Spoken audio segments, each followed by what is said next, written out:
Rainbow ice cream dripped over Jinju's small fingers as she gripped Wynan's hand tighter, weaving through the crowd at the amusement park.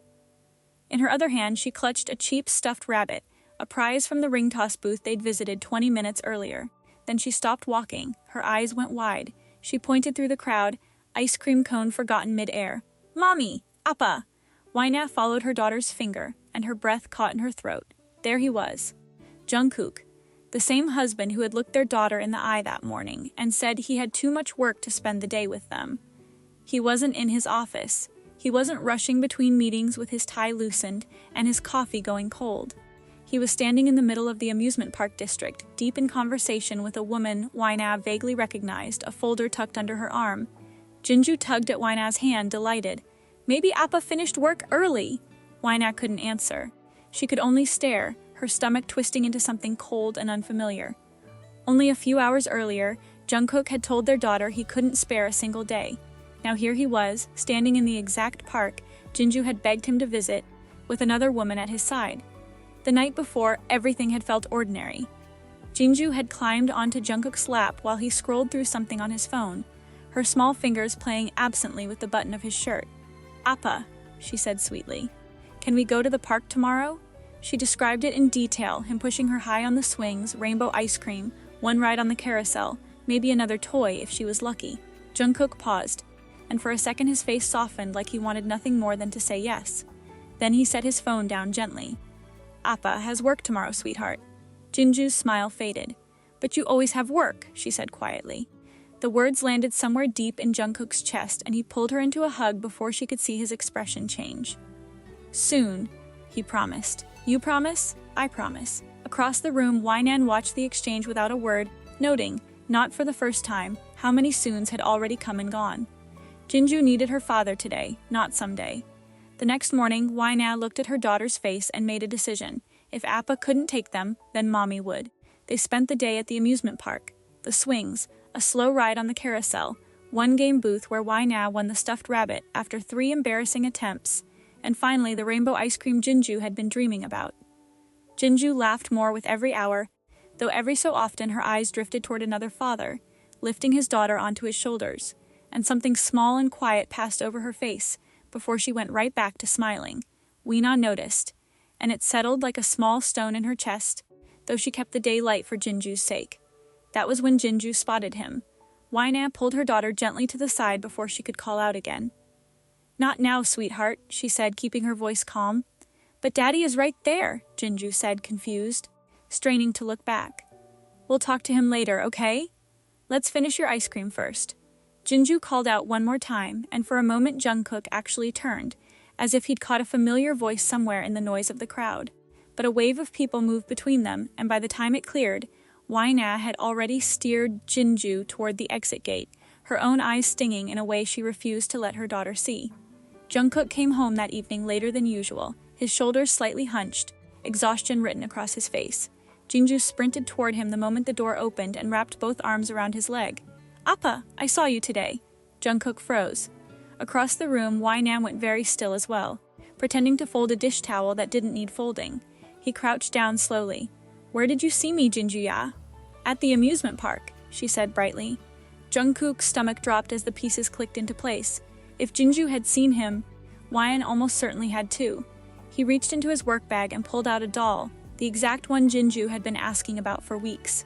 Her whole face lit up as she grabbed it, hugging it tight to her chest. Then, without any malice at all, she asked, "Were you playing at the park without us?" The question hit him harder than he expected. "No," he said gently. "I wasn't there to play. I promise next time we'll go together, all 3 of us." "A real promise?" Jinju asked, holding up her pinky. "A real promise," Jungkook said, linking his own pinky with hers. He carried her to bed himself that night, helping her into her pink bunny slippers, before tucking her under the blanket, reading 2 pages of her favorite story before her eyes finally started to droop. Just before sleep took her, she murmured, "Appa, will you be busy forever?" Something in his chest tightened. "No," he said quietly, "not forever." He sat there a moment longer after her breathing evened out, then made his way to the bedroom, where Wyna was folding sheets with far too much focus for such a simple task.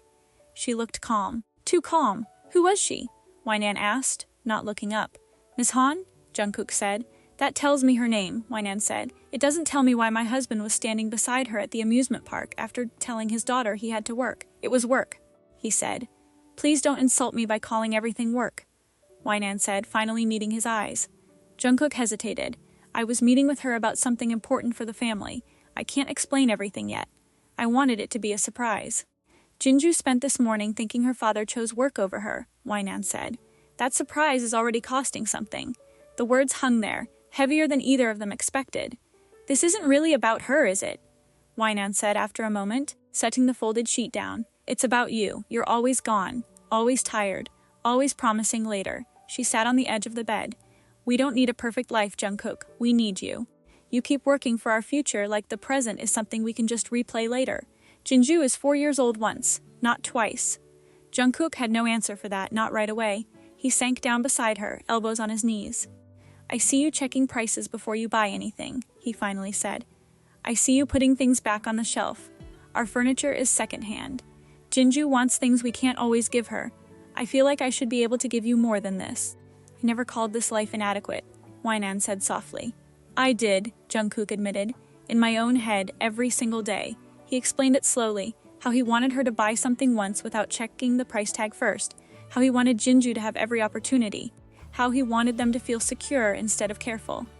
Wainan listened, understanding the love buried underneath it, even as she pushed back against the way he'd been chasing it.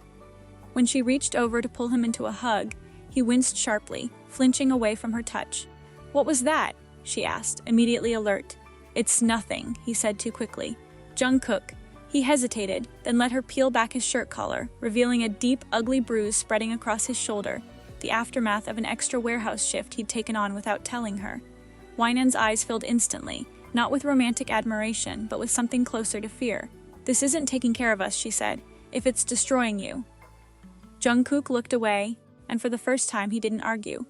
No more hiding injuries, Wain said firmly. No more overtime you don't tell me about. No more secretly sacrificing yourself while I sit here pretending not to notice.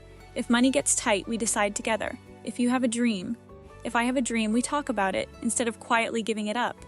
Agreed, Jungkook said, but give me a few more days. There's one more thing I need to finish. Wainan eyed him warily. Another secret? The last one, he said. After this, no more secrets. I promise. She studied his face for a long moment before finally nodding. Fine, but I'm trusting you. Over the following days, small things began to shift. Jungkook came home earlier. He ate dinner with them at the table, instead of standing over the sink with a spoon in one hand, and his phone in the other. He read Jinju a bedtime story every night, no exceptions. His phone stayed face down during meals, though it still buzzed occasionally with calls he stepped away to take, calls that made Wainan curious but not suspicious. Not this time. Then one morning, she found him crouched in front of Jinju, helping her wiggle her feet into her pink bunny slippers. Where are we going? Jinju asked, practically bouncing. It's a surprise, Jungkook said. Wainan crossed her arms. Aren't you going to work? Not today, Jungkook said, and something in the simple sentence felt bigger than it should have. Is it far? Should I dress up? Are we meeting someone? Wain fired off, and Jungkook laughed. You're a terrible detective, you know that? A secret castle? Jinju guessed hopefully. You've cracked the case, Jungkook said solemnly, and Jinju squealed with delight. They drove through streets that slowly began to look familiar, past small shops and flower stalls, until Wainan's suspicion melted into pure confusion. The car finally stopped in front of a modest storefront with a wide glass window, wooden shelves visible inside, buckets of fresh roses and lilies lined along the entrance, soft greenery spilling over the edges. Above the door hung a simple wooden sign. It read, Wainaz Blooms. Wainan stopped breathing for a second. Jinju was already out of the car. Pressing her palms to the glass in excitement, Wina turned slowly toward Jungkook, unable to find words. That was when a woman stepped out from inside the shop. Wina recognized her instantly, the woman from the amusement park. Jungkook glanced between them and understanding dawned on his face. Oh, he said. Oh? Wina repeated, arms crossed, one eyebrow raised. Miss Han smiled warmly and stepped forward. You must be Wina. I've heard so much about you. I own this shop. Well, I did. I'm relocating, and your husband has spent the last few weeks working out the details of taking over the lease. Everything clicked into place at once. The folder Miss Han had been carrying that day wasn't a love letter or a secret arrangement. It was paperwork, contracts, inventory lists. Jungkook rubbed the back of his neck. I should have told you more. I wanted to protect the surprise, but I never should have let it get to the point where it looked like a lie. After our meeting near the park that day, he added, I passed a gift kiosk on the way to the car and saw Jinju's doll in the window. That's the whole mystery. No secrets, no other woman. Just paperwork and bad timing. Wainan let out a breath that felt like it had been trapped in her chest for days. Jungkook handed her a folder of her own. I put down a refundable deposit, he said. I saved enough for a few months of basic costs. Some of the shelves are secondhand, because apparently that's just how we do things. He gave her a small smile. The lease isn't signed in your name yet. If you want this, we sign it together. If you don't, we walk away, no harm done. I didn't buy you a life, he added quietly. I just opened a door. It's still your choice whether you walk through it. I never told you I wanted this, Wainan said, voice thick. You never had to, Jungkook said. I noticed the way you slow down every time we pass a flower shop. The way you know the names of flowers most people don't even look twice at. The sketches you keep of arrangements you'll probably never make. The way our windowsill is somehow always full of plants you refuse to let die. He shrugged. You never asked for it. That didn't mean I never noticed. We now wiped at her eyes, laughing despite herself. This is beautiful, she said. But I would rather lose this shop than lose you to the work that paid for it. I know, Jungkook said. That's why the extra shifts stop. Starting now. I'll help however you need, but this is yours. Your project. Your choice. Jinju came running over, a single lily clutched carefully in both hands. Mommy, Appa said you love these. Wainan took it gently, and the tears she'd been holding back finally slipped free. Why are you crying? Jinju asked, worried. Because Mommy is happy, Wainan said, laughing through the tears. Jungkook crouched beside their daughter. Mommy might be a businesswoman now. Jinju's eyes went enormous. Does she get an office? She gets flowers, Jungkook said. Wine handed him the lily. Congratulations. You're my first customer. Jungkook immediately reached for his wallet. Absolutely not, Wainan said, swatting his hand away. Terrible business model, Jungkook said, grinning, and Wainan laughed harder than she had in weeks. Once the excitement of the shop had settled, Jinju tugged on Jungkook's sleeve and looked up at him. Appa, she said, can we go to the park now? For a moment, everything went quiet. At the beginning of this whole thing, he had answered that question with work. Now he looked at his daughter, then at his wife, then down at the phone in his pocket. He pulled it out, silenced it, and slid it back in without a second glance. Park now, he said. The rest of the afternoon unfolded exactly the way Jinju had described it 2 nights before. Jungkook pushed her high on the swings until she shrieked with laughter, rode beside her on the carousel with his knees nearly at his chest, and bought her a fresh cone of rainbow ice cream that dripped down her wrist before she could catch it. Wainan watched them from a nearby bench, the folder from the flower shop resting in her lap, and thought that the shop had been a beautiful dream. But this, her daughter's laughter carrying across the park, her husband finally fully present, this was the thing she'd actually been trying to explain all along. Later, while Jinju climbed onto a bench beside them to catch her breath, Jungkook crouched down to her eye level. Appa's been saying soon a lot lately, he said. I'm sorry about that. Jinju considered this with the seriousness only a 4-year-old can manage, then simply said, but you came today. Jungkook smiled, something loosening in his chest that had been tight for months. I did, and I'm going to keep coming. Not every single day. Appa still has to work sometimes, but more, I promise. Jinju nodded, satisfied, and hopped down to chase after a pigeon near the fountain. Wainan stepped up beside Jungkook, watching their daughter run in circles, laughing at nothing in particular. The shop is incredible, Wainan said, but? Jungkook asked, catching the hesitation in her voice. Wainan looked toward Jinju, spinning with her arms out, ice cream forgotten on the bench behind her. This is better, she said simply. Jungkook slipped his hand into hers. I know.